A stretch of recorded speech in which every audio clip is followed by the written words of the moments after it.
형 태진이 넌 입양아야. 정씨 피도 안 섞였는데 왜 받아야 돼? 라며 잔인한 진실을 폭로합니다. 태수는 평생 모르고 살았던 자신의 출생 비밀에 충격을 받아 정신적으로 무너집니다. 미국에서 사업 망하고 빚까지 져서 아버지 재산이라도 있어야 다시 시작할 수 있을 것 같았거든이라는 형의 이기적인 고백이 이어집니다. 태수는 혈연이 아니라는 이유로 가족에게서 배제당하는 참담한 현실을 마주합니다. 빗속에서 홀로 걸으며 나는 도대체 누구인가라는 정체성의 혼란에 빠집니다. 새벽 5시 김태수는 아버지의 빈 침대를 바라보며 하루를 시작했습니다. 10년 동안 매일 아침 들려오던 기침 소리가 더 이상 들리지 않는 집은 이상할 정도로 조용했습니다. 마당에서 들려오는 참새 소리만이 이 고요함을 깨뜨릴 뿐이었죠. 아버지. 태수는 작은 목소리로 중얼거리며 침실문을 천천히 닫았습니다. 아직도 아버지가 그 안에 계실 것만 같은 착각이 들었거든요. 하지만 현실은 냉정했습니다. 김동식 어르신은 사흘 전 조용히 눈을 감으셨고 이제 태수 혼자서 장례 준비를 해야 했습니다.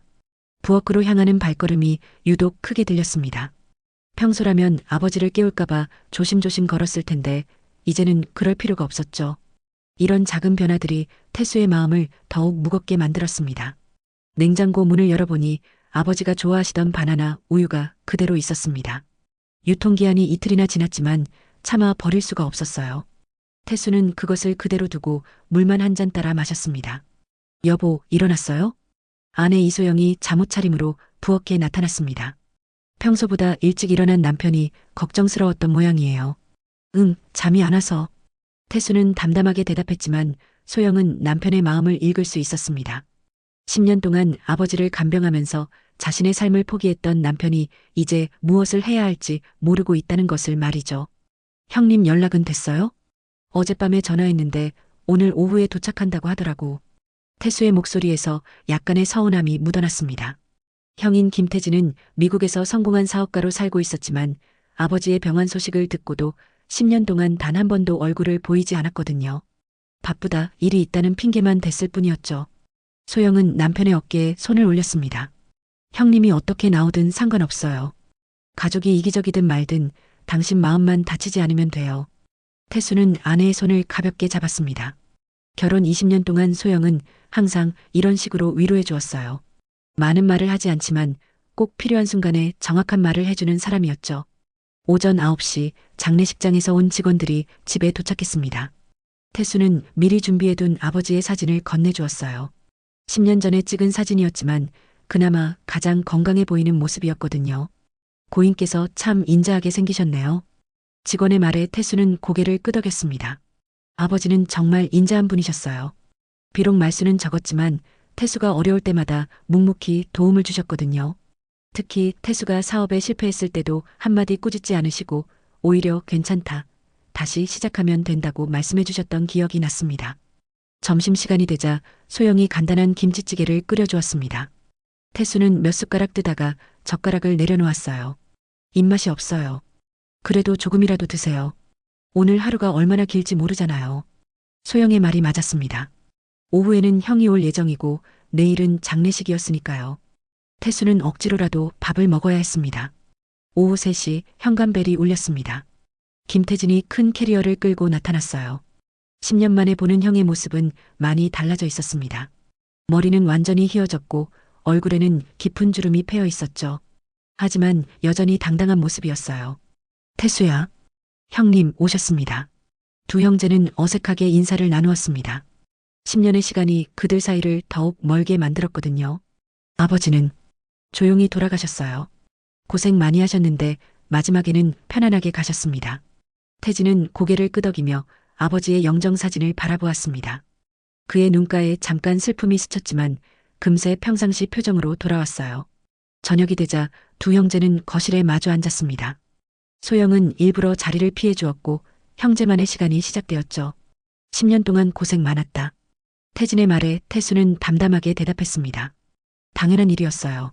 막내니까. 그래도 미안하다. 짧은 사과였지만 태수에게는 의미가 있었습니다. 형이 이런 말을 하는 경우는 드물었거든요. 밤이 깊어가자 태수는 아버지의 방으로 향했습니다. 내일이면 이 집에서의 마지막 밤이 될지도 모른다는 생각이 들었어요. 10년 동안 매일 밤 확인하던 아버지의 호흡 소리가 그리웠습니다. 창문으로 달빛이 스며들어 빈 침대를 비추고 있었습니다. 태수는 그 모습을 바라보며 조용히 말했어요. 아버지, 내일 좋은 곳으로 가세요. 그동안 정말 고생 많으셨어요. 장례식 당일 아침, 태수는 평소보다 일찍 일어나 아버지의 마지막 가는 길을 정성스럽게 준비했습니다. 검은 양복을 차려입고 거울을 보니 어느새 자신도 아버지를 닮아가고 있다는 생각이 들었어요. 특히 눈가의 주름과 조용한 표정이 그랬습니다. 장례식장에는 생각보다 많은 사람들이 모였습니다. 아버지가 평생 성실하게 살아오신 덕분에 동네 어르신들과 옛 직장 동료들이 찾아와 주셨거든요. 태수는 한 분 한 분께 인사를 드리며 감사 인사를 전했습니다. 동식이 아버지 참 좋은 분이셨는데 막내 아들이 효자라더니 정말 그렇네. 문상객들의 말을 들으며 태수는 뿌듯함과 동시에 깊은 슬픔을 느꼈습니다. 아버지를 잘 모셨다는 인정을 받는 것은 기뻤지만 이제 정말 아버지와 영원히 헤어져야 한다는 현실이 가슴을 짓눌렀거든요. 형인 태진은 문상객들과 인사를 나누면서도 어딘지 어색해 보였습니다. 10년 동안 미국에서 살다 보니 한국의 장례 문화가 낯설어진 모양이었어요. 하지만 장남으로서의 역할은 충실히 해주었습니다. 오후 2시 발인이 시작되었습니다. 태수는 아버지의 영정사진을 들고 앞장서서 걸었어요. 무거운 발걸음 하나하나가 아버지와의 마지막 여행 같았습니다. 화장장까지 가는 길이 이렇게 멀게 느껴진 적은 없었거든요. 화장이 끝나고 납골당에 모신 후 모든 절차가 마무리되었습니다. 문상객들이 하나둘 돌아가고 가족들만 남았을 때 고모 박말순이 태수에게 다가왔습니다. 태수야, 정말 고생 많았다. 내가 아니었으면 너희 아버지가 어떻게 지내셨을까? 80이 넘은 고모의 목소리에는 진심 어린 감사가 담겨 있었습니다. 태수는 고개를 숙여 인사드렸어요. 당연한 일이었습니다, 고모. 그래도 형님이 좀 더 자주 왔으면 좋았을 텐데. 고모의 말에 태진이 머쓱한 표정을 지었습니다. 하지만 변명하지는 않았어요. 사실이었으니까요. 오후 6시 집으로 돌아온 가족들은 거실에 모여 앉았습니다. 그때 현관벨이 울렸어요. 최 변호사가 서류 가방을 들고 나타났습니다. 안녕하세요. 고인의 유언장 관련해서 왔습니다. 최 변호사는 40대 후반의 단정한 모습이었습니다. 아버지가 생전에 자주 언급하셨던 분이었죠. 법무법인에서 오랫동안 일해온 경력이 있는 믿을 만한 변호사라고 하셨거든요. 유언장이 있었나요? 태수가 놀란 표정으로 물었습니다. 아버지가 유언장을 작성하셨다는 이야기는 들어본 적이 없었거든요. 네, 작년에 작성하셨습니다. 오늘 공개하라고 하셨어요. 최 변호사는 서류 가방에서 봉인된 봉투를 꺼냈습니다. 아버지의 도장이 선명하게 찍혀 있었어요. 가족들이 숨을 죽이고 지켜보는 가운데 최 변호사가 유언장을 펼쳤습니다. 아버지의 친필로 쓰여진 글씨가 또렷하게 보였어요. 김동식의 유언장을 낭독하겠습니다. 최 변호사의 목소리가 거실에 울려 퍼졌습니다. 나 김동식은 정신이 온전한 상태에서 이 유언장을 작성한다. 전 재산 10억 원은 장남 김태진에게 일임한다. 집과 토지 모든 것을 포함해서 말이다. 이상이다. 순간 거실이 조용해졌습니다. 태수는 믿을 수 없다는 표정으로 유언장을 바라보았어요. 10년 동안 아버지를 모신 자신에게는 한 푼도 남기지 않으셨다는 것이 충격적이었거든요. 태진은 당황한 기색을 보이며 말했습니다. 이게 정말 아버지가 쓰신 건가요? 네, 필적 감정도 받았고 공증도 완료된 상태입니다. 최 변호사의 대답에 태수는 더욱 말을 잃었습니다. 소영이 남편의 손을 꽉 잡았어요. 남편이 얼마나 충격을 받았는지 알 수 있었거든요.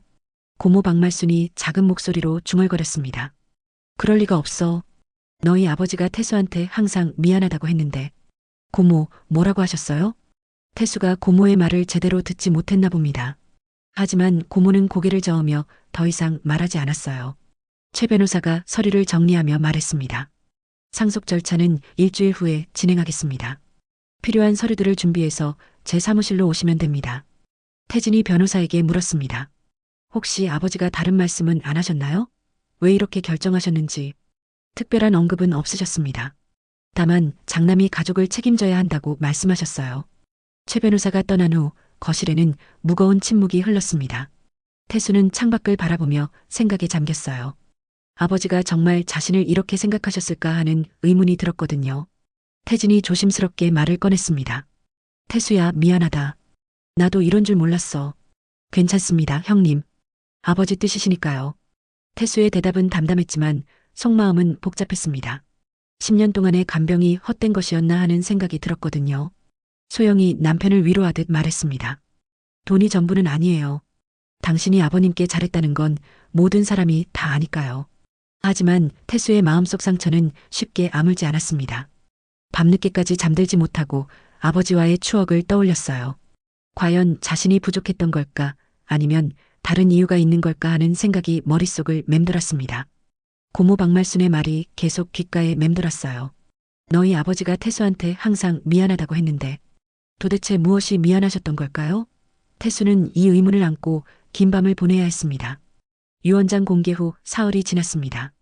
태진은 상속 절차를 위해 며칠 더 머물기로 했고 태수는 아버지의 유품을 정리하기 시작했어요. 마음은 여전히 복잡했지만 해야 할 일들이 산더미처럼 쌓여 있었거든요. 여보, 너무 무리하지 마요. 소영이 걱정스러운 목소리로 말했습니다. 남편이 유언장 이야기 이후 말수가 더욱 줄어든 것을 느꼈거든요. 괜찮아요. 이것도 마지막 효도라고 생각해요. 태수는 담담하게 대답하며 아버지의 방으로 향했습니다. 50년 넘게 사용하신 방이었기에 정리할 것들이 많았어요. 오래된 옷장부터 시작해서 책상, 서랍장까지 하나씩 차근차근 살펴보았습니다. 옷장을 정리하다 보니 아버지가 젊었을 때 입으셨던 양복이 나왔습니다. 아직도 말끔하게 보관되어 있었어요. 태수는 그 양복을 만져보며 아버지의 젊은 시절을 상상해 보았습니다. 어머니와 함께 찍은 사진 속에서 입고 계셨던 바로 그 양복이었거든요. 서랍장에서는 아버지의 일기장들이 나왔습니다.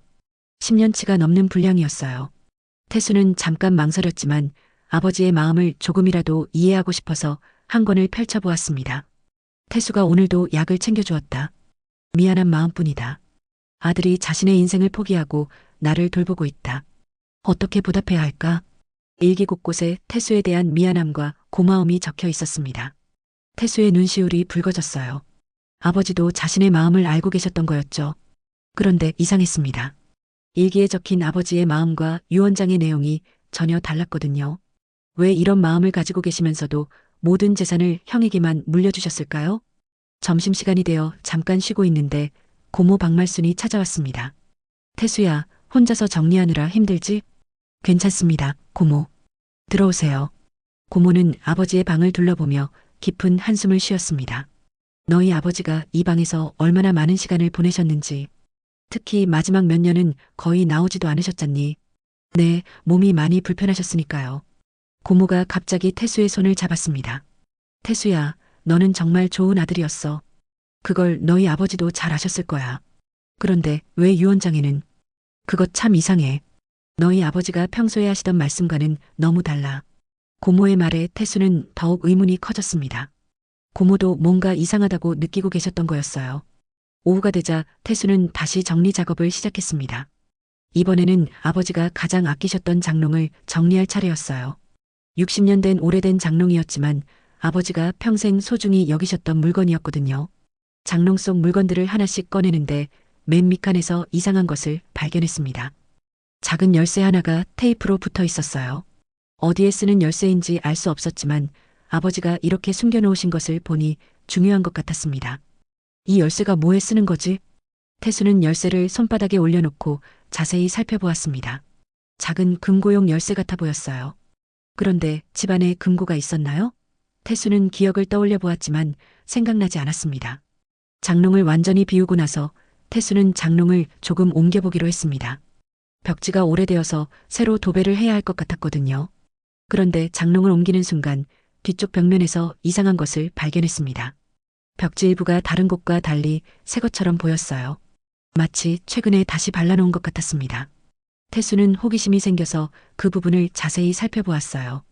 손으로 눌러보니 벽지 뒤에 뭔가 딱딱한 것이 있는 것 같았습니다. 태수는 조심스럽게 벽지를 뜯어보았어요. 그러자 놀라운 것이 나타났습니다. 작은 금고가 벽 속에 숨겨져 있었던 거였어요. 언제 설치하신 건지는 모르겠지만 아버지가 아무도 모르게 만들어 놓으신 비밀 금고였습니다. 이런 곳에 금고가. 태수는 가슴이 두근거렸습니다. 손에 들고 있던 열쇠가 바로 이 금고의 열쇠일 가능성이 높았거든요. 떨리는 손으로 열쇠를 금고에 넣어 보았습니다. 딸깍 소리와 함께 금고 문이 열렸어요. 태수의 예상이 맞았습니다. 금고 안에는 두 가지가 들어 있었습니다. 노란색 봉투 하나와 아버지가 평소에 쓰시던 낡은 수첩이었어요. 태수는 손이 떨렸지만 조심스럽게 그것들을 꺼냈습니다. 먼저 수첩을 펼쳐보았습니다. 아버지의 글씨로 여러 가지가 적혀 있었는데 그 중에서 금고 번호가 적힌 페이지가 있었어요. 역시 아버지가 혹시 모를 상황에 대비해서 적어 놓으신 것 같았습니다. 이제 노란색 봉투를 열어볼 차례였습니다. 태수는 심호흡을 한 번 하고 봉투를 조심스럽게 뜯었어요. 안에서 편지 한 장이 나왔습니다. 편지 겉면에는 아버지의 친필로 이렇게 적혀 있었습니다. 태수에게 마이너스 아버지가 마지막으로 전하는 진심. 태수의 손이 더욱 떨렸습니다. 이것은 분명 자신만을 위한 아버지의 메시지였어요. 공개된 유언장과는 다른 진짜 아버지의 마음이 담긴 편지일 것 같았습니다. 편지를 펼치자 아버지의 정성스러운 글씨가 나타났습니다. 태수야, 이 편지를 읽고 있다면 너는 이미 내가 숨겨놓은 금고를 찾았을 것이다. 이건 너만 열 수 있는 진짜 유언이다. 태수는 편지를 읽다가 멈췄습니다. 진짜 유언이라는 말이 무슨 뜻일까요? 그럼 며칠 전에 공개된 유언장은 가짜라는 뜻인가요? 편지를 계속 읽어보고 싶었지만 너무 중요한 내용인 것 같아서 소영을 불렀습니다. 여보, 잠깐 와보세요. 중요한 걸 발견했어요. 소영이 달려와서 상황을 보고는 깜짝 놀랐습니다. 이게 뭐예요? 금고가 여기에 있었다고요? 네, 그리고 아버지가 저만을 위한 편지를 남겨놓으셨어요. 태수는 편지를 소영에게 보여주었습니다. 소영도 편지 첫 줄을 읽고는 놀란 표정을 지었어요. 이게 정말이라면 공개된 유언장에 문제가 있다는 뜻 아닌가요? 태수도 같은 생각이었습니다. 아버지가 왜 이런 식으로 두 개의 유언을 남기셨을까요? 그리고 진짜 유언에는 무엇이 적혀 있을까요? 태수와 소영은 편지를 끝까지 읽어보기로 했습니다. 두 사람 모두 떨리는 마음으로 아버지의 진심이 담긴 글을 천천히 읽어내려갔어요. 태수야, 먼저 10년 동안 나를 돌봐줘서 고맙다. 내가 아니었다면 나는 외롭게 죽었을 것이다. 너는 진짜 아들이었고 내 마음속 가장 소중한 사람이었다. 그런데 며칠 전에 놀라운 일이 있었다. 태진이가 미국에서 갑자기 전화를 걸어와서는 내 유언장을 자기에게 유리하게 바꿔달라고 했다. 거절했더니 협박을 하더구나. 나는 할 수 없이 가짜 유언장에 서명을 했다. 하지만 진짜 내 마음은 이 편지에 담겨 있다. 최 변호사는 이 사실을 모른다. 태진이가 따로 만든 유언장을 진짜인 줄 알고 있을 것이다. 태수는 편지를 읽다가 손이 멈췄습니다. 형이 아버지를 협박했다니 도저히 믿을 수 없었거든요. 여보, 이게 정말일까요? 소영도 충격을 받은 표정이었습니다. 편지를 끝까지 읽어봐요. 더 중요한 내용이 있을지도 몰라요. 태수는 편지를 계속 읽었습니다. 내 진짜 유언은 이렇다. 전 재산의 70%는 태수에게, 30%는 불우한 이웃을 위한 사회복지단체에 기부한다. 집과 땅도 모두 태수 것이다. 태진이에게는 미안하지만 그는 이미 미국에서 성공한 사람이니 이해해 줄 것이라 생각한다. 태수야, 이 편지를 증거로 해서 진실을 밝혀라. 최 변호사를 찾아가면 도움을 받을 수 있을 것이다. 마지막으로 너는 내가 세상에서 가장 자랑스러워하는 아들이라는 것을 잊지 말아라. 마이너스 아버지 김동식. 편지를 다 읽고 나자 태수의 눈에서 눈물이 흘렀습니다. 아버지의 진심을 알게 되어서 기뻤지만 동시에 형에 대한 배신감이 밀려왔거든요. 형님이 정말 이런 일을 하셨을까요? 편지가 아버님 친필인 건 확실해 보여요. 그리고 내용도 너무 구체적이고. 소영의 말이 맞았습니다. 아버지가 거짓말을 쓰실 이유가 없었거든요. 태수는 결심을 했습니다. 당장 최 변호사를 찾아가서 이 편지를 보여주기로 한 거였어요. 지금 가봅시다. 하루라도 빨리 진실을 확인해야겠어요. 태수와 소영은 서둘러 최 변호사 사무실로 향했습니다. 다행히 변호사는 사무실에 있었어요. 어서 오세요. 무슨 일이시죠? 최 변호사는 태수 부부가 급하게 찾아온 것을 보고 의아해했습니다. 변호사님, 중요한 걸 발견했습니다. 태수는 아버지의 편지를 조심스럽게 꺼내서 최 변호사에게 보여주었어요. 이게 뭡니까? 최 변호사가 편지를 받아 읽기 시작했습니다. 처음에는 별것 아닌 표정이었는데 읽어갈수록 얼굴이 굳어졌어요. 이게 정말 고인이 쓰신 글입니까? 네, 아버지 친필이 확실합니다. 금고에서 직접 발견했거든요. 최 변호사는 편지를 다시 한번 자세히 살펴보았습니다. 그리고는 심각한 표정으로 말했어요. 만약 이게 사실이라면 지난번에 공개한 유언장에 문제가 있다는 뜻입니다. 어떤 문제 말인가요? 김태진 씨가 따로 유언장을 만들어서 제게 가져왔다는 뜻이죠. 저는 그게 진짜인 줄 알았거든요. 최 변호사의 말에 태수는 확신을 가졌습니다. 아버지의 편지가 사실이었던 거였어요. 그럼 어떻게 해야 하나요? 일단 필적 감정을 받아봐야겠습니다. 그리고 김태진 씨와 직접 대화를 해봐야겠어요. 최 변호사는 즉시 필적 감정 전문가에게 연락을 취했습니다. 다행히 당일 오후에 감정을 받을 수 있다고 했어요. 2시간 후 필적 감정 결과가 나왔습니다. 편지와 공개된 유언장 모두 같은 사람이 쓴 게 맞습니다. 하지만 흥미로운 점이 있어요. 감정 전문가의 말에 모두가 주목했습니다. 공개된 유언장의 서명 부분에서 압박감이나 긴장감이 느껴집니다. 반면 편지는 자연스럽고 편안한 상태에서 쓰여진 것 같아요. 그게 무슨 뜻인가요?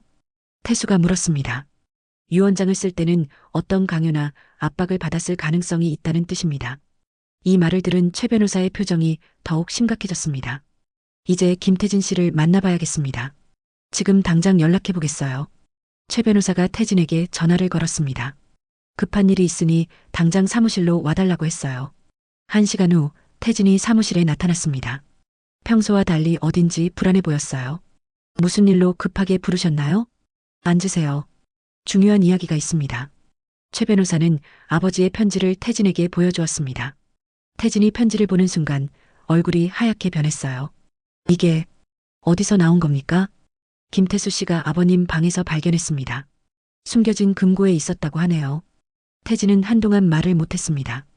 그러다가 갑자기 화를 내기 시작했어요. 이런 편지가 있다고 해서 뭐가 달라집니까? 공증받은 유언장이 있잖아요. 하지만 이 편지에는 당신이 아버님을 협박했다고 나와 있습니다. 최 변호사의 말에 태진이 당황했습니다. 그런 게 아니라, 그럼 뭡니까? 설명해 보세요. 태진은 한참 동안 침묵했습니다. 그리고는 마지못해 입을 열었어요. 아버지가 태수한테만 재산을 주려고 하셔서, 그래서 제가 좀 강하게 말씀드린 건 있습니다. 강하게 말씀드렸다는 게 협박을 의미하는 건가요? 태진의 얼굴이 더욱 굳었습니다. 저도 아버지 아들인데 왜 아무것도 못 받아야 합니까? 그런 마음은 이해합니다.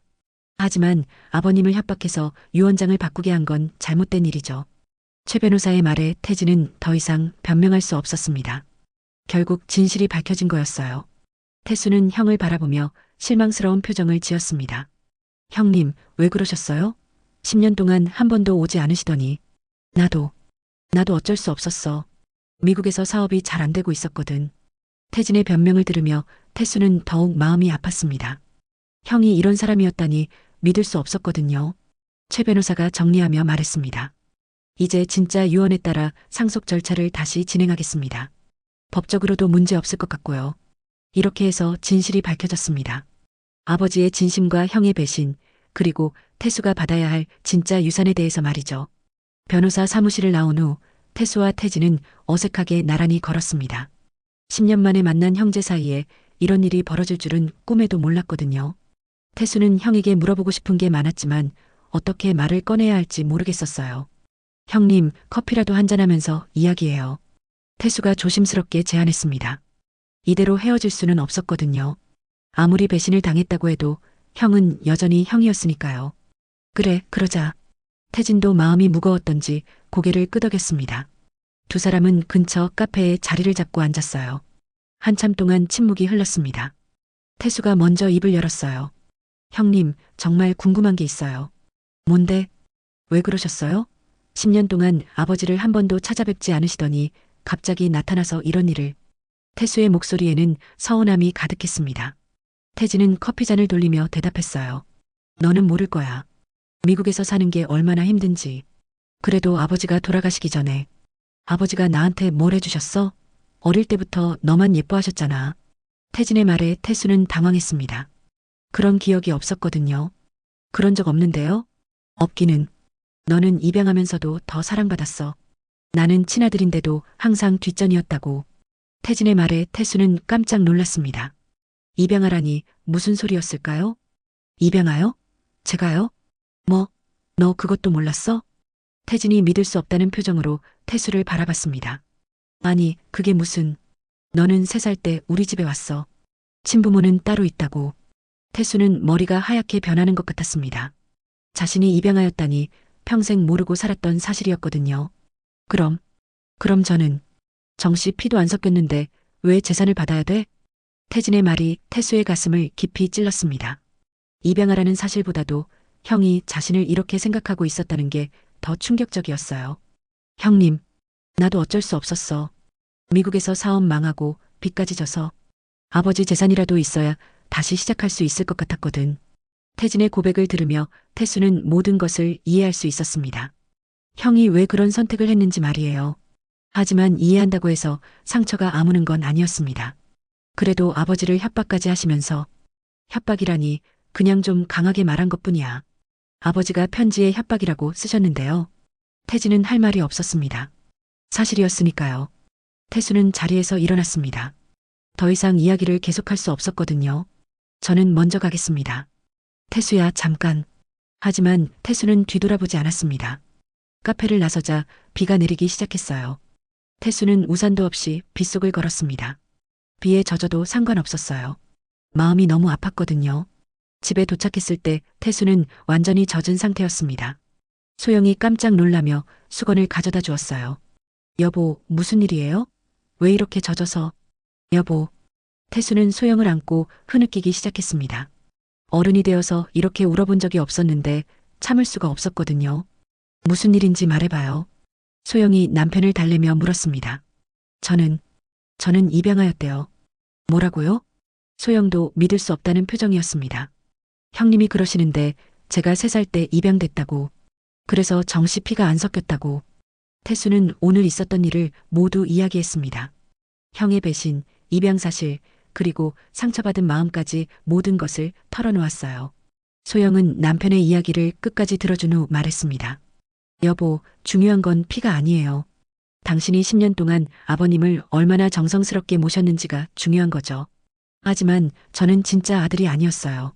아버님이 편지에서 뭐라고 하셨어요? 당신이 진짜 아들이라고 하셨잖아요. 소영의 말이 맞았습니다. 아버지는 편지에서 태수를 진짜 아들이라고 불러주셨거든요. 그래도 입양이든 친자든 상관없어요. 가족은 사랑으로 이어지는 거니까요.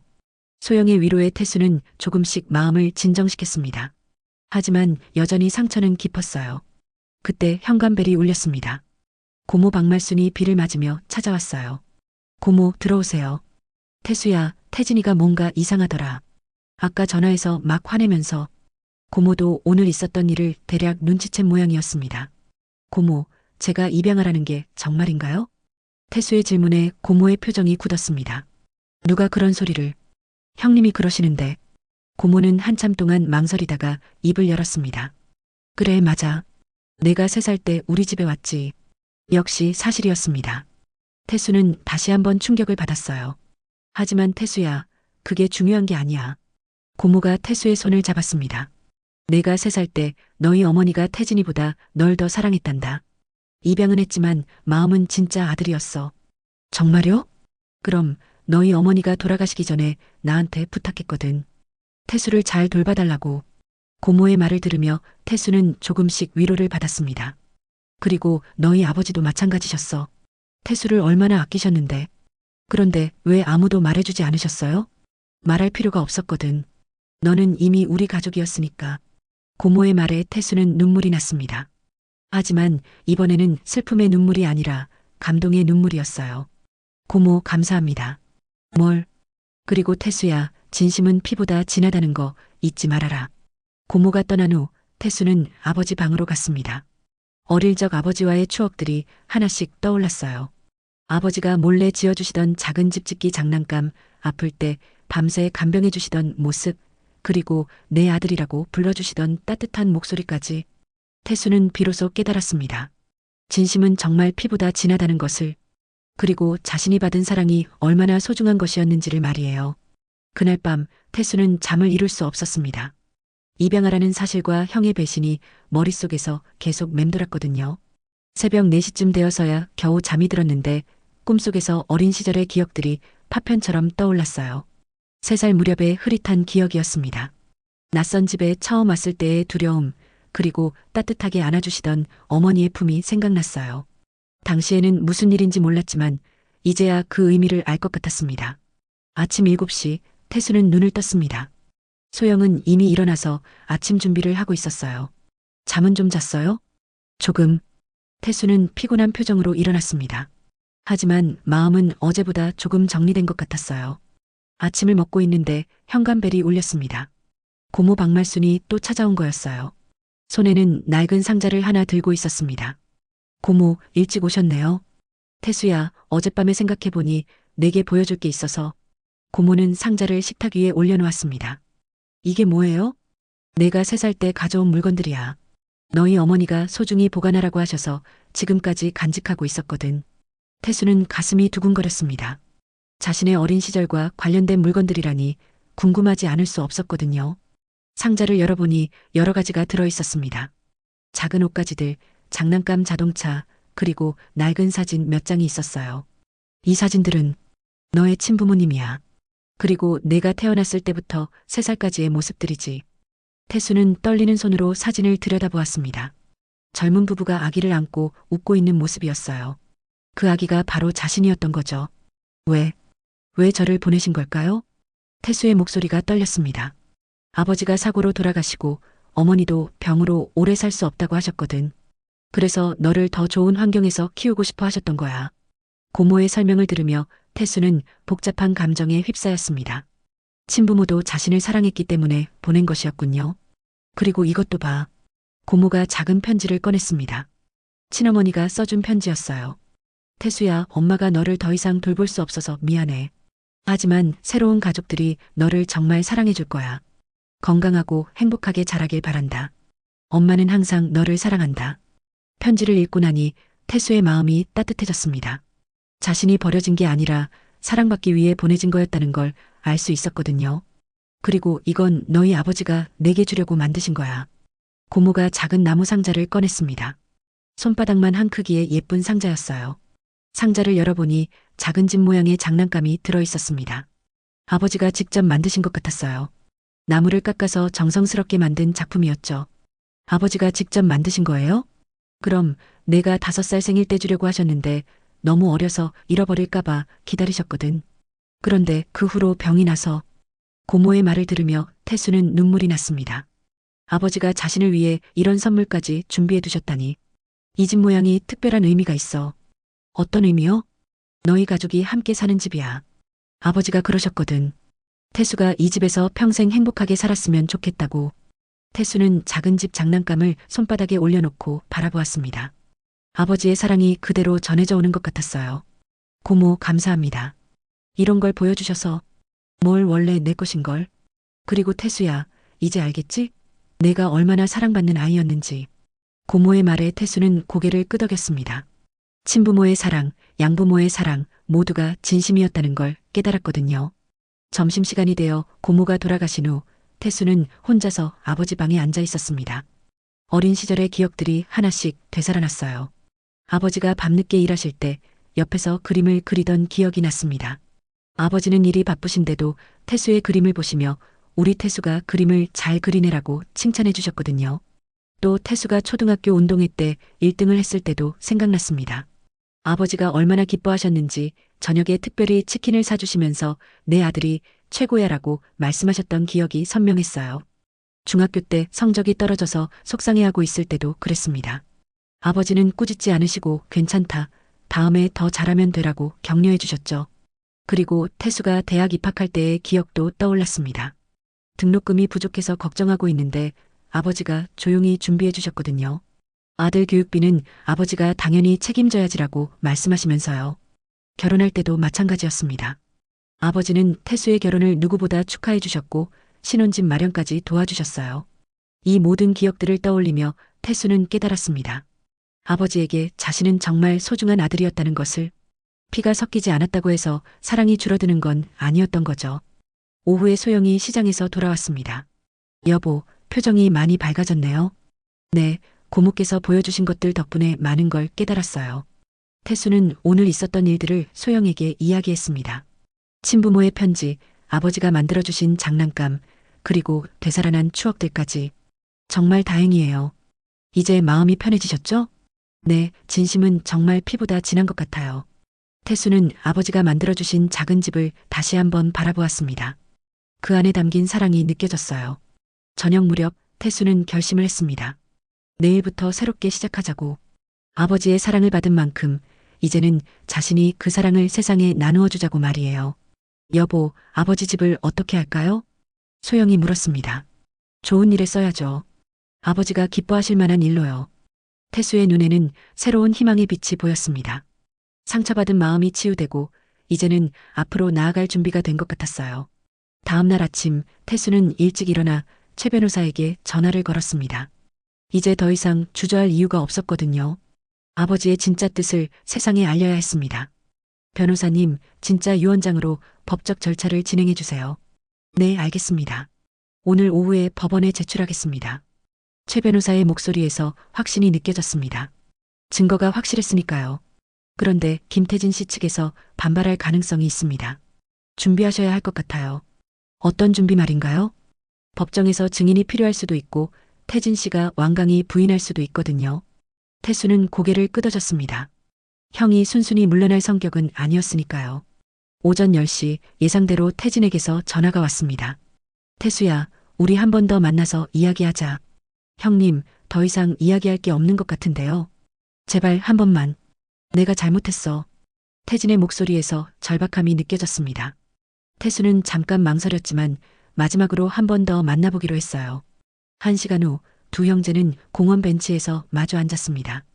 태진의 얼굴은 하루 만에 많이 초라해져 있었어요. 태수야, 형이 정말 잘못했다. 형님, 미국에서 사업이 완전히 망해서 빚만 3억이 넘어. 이대로 가면 파산할 수밖에 없어.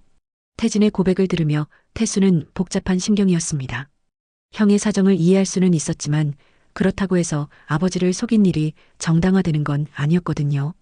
그래서 아버지를 협박까지 하신 거예요? 협박이라기보다는 그냥 사정을 말씀드린 거야. 아버지도 이해해 주실 줄 알았는데 아버지가 편지에서 뭐라고 하셨는지 아시잖아요. 태진은 할 말이 없었습니다.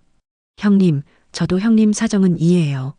하지만 이 문제는 다른 방법으로 해결해야죠. 다른 방법이 뭐가 있어?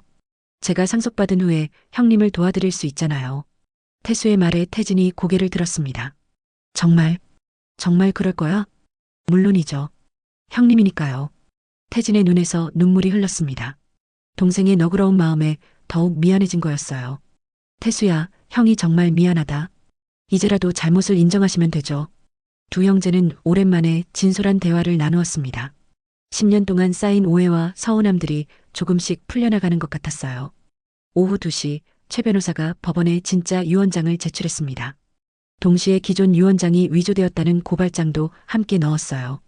이제 법적 절차가 시작됩니다. 일주일 정도면 결과가 나올 것 같아요. 최 변호사의 설명에 태수는 안도의 한숨을 쉬었습니다. 사흘 후 법원에서 연락이 왔습니다. 태진이 기존 유언장의 진위에 대해 이의를 제기했다는 내용이었어요. 역시 쉽게 포기하지 않네요. 최 변호사가 예상했던 일이었습니다. 어떻게 해야 하나요? 법정에서 직접 증명해야 합니다. 고모님께 증인으로 나와달라고 부탁드려야겠어요. 태수는 고모에게 전화를 걸었습니다. 고모, 법정에서 증언을 해주셔야 할 것 같아요. 당연하지. 진실을 말해야지. 고모의 대답에서 의지가 느껴졌습니다. 일주일 후 법정에서 심리가 열렸습니다. 태수와 태진 그리고 양측 변호사들이 모두 참석했어요. 판사가 사건을 정리하며 말했습니다. 김동식 씨의 유언장에 대한 진위 여부를 가리는 자리입니다. 원고 측부터 입장을 밝혀주세요. 최 변호사가 일어섰습니다. 존경하는 재판장님, 저희는 김동식 씨의 진짜 유언장을 발견했습니다. 이어서 아버지의 편지와 필적 감정 결과 그리고 금고에서 발견된 경위까지 상세히 설명했어요.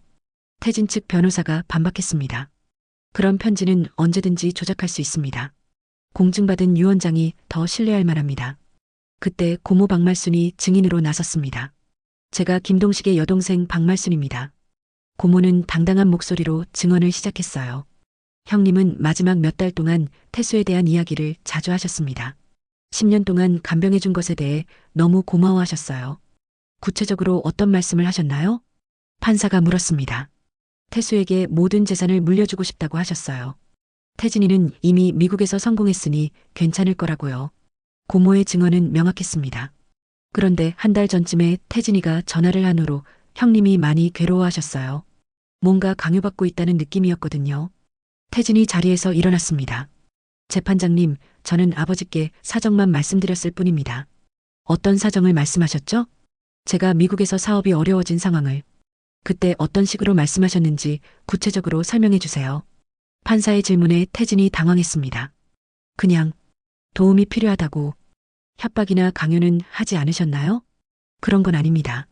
하지만 태진의 대답은 확신이 없어 보였습니다. 최 변호사가 결정적인 증거를 제시했습니다. 재판장님, 김동식 씨가 직접 쓰신 일기장이 있습니다.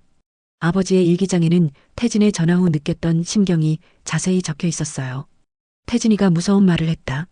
돈을 주지 않으면 아버지 노릇 제대로 못했다고 소문낼 거라고. 어쩔 수 없이 유언장을 바꿔주기로 했다.